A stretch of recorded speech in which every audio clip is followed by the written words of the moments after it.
What did you say? Oh, I'm old now, so every other phrase escapes my ears. Try calling me Madam, Faruzan, and I'll see if I can pick that up.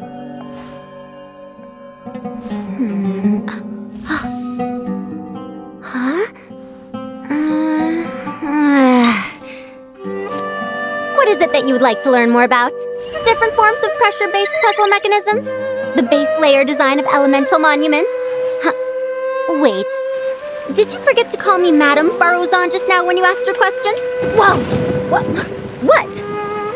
There's nothing wrong with being afraid of thunder, even at an older age.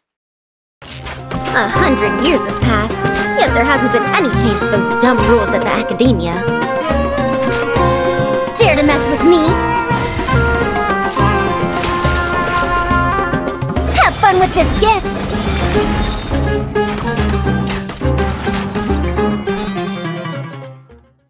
Her normal attacks are the usual bow attacks you'd expect from a bow user, so there's not too much to say about that. But her skills are where things get interesting. Her elemental skill deploys a polyhedron that deals damage to enemies. After using her skill, her next aimed shot will become a special attack that creates a vortex, pulling nearby objects and opponents in.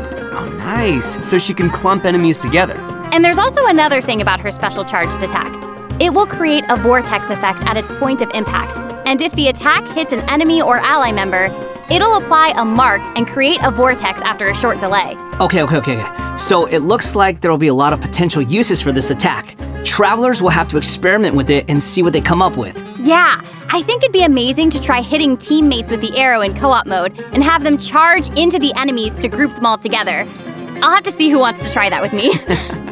After unlocking the talent Impetuous Flow, the time required for fully charging Faruzan's next shot will be reduced, and the arrow will reduce the target enemy's animo resistance. In her elemental burst, she deploys a dazzling polyhedron and releases a whirlwind pulse. Throughout its duration, the dazzling polyhedron will continuously move along a triangular path. Once it reaches each corner of that triangular path, it will unleash one more whirlwind pulse. Yeah, 1 minute she's here, the next she's polygone for 100 years. Bada boom! Even Sino's jokes are funnier than that. It was pretty funny. All right. Anyway, let's hear what effects these whirlwind pulses have. Sure. When the whirlwind pulse hits opponents, it will decrease their animo resistance. It will also apply an animo damage buff effect to all nearby party members when it's unleashed. Travelers should note that the effective range of this buff is quite large, and it's not just within the whirlwind pulse itself, so there's no need to go chasing the polyhedron. After unlocking her talent, Lost Wisdom of the Seven Caverns, when a team member uses normal, charged, or plunging attacks, elemental skills, or elemental bursts to deal animo damage to an enemy, the damage will increase based on Faruzan's base attack. This effect can only be triggered once for a certain duration of time. Oh, so it seems she'll be the solid support. Yeah. Totally!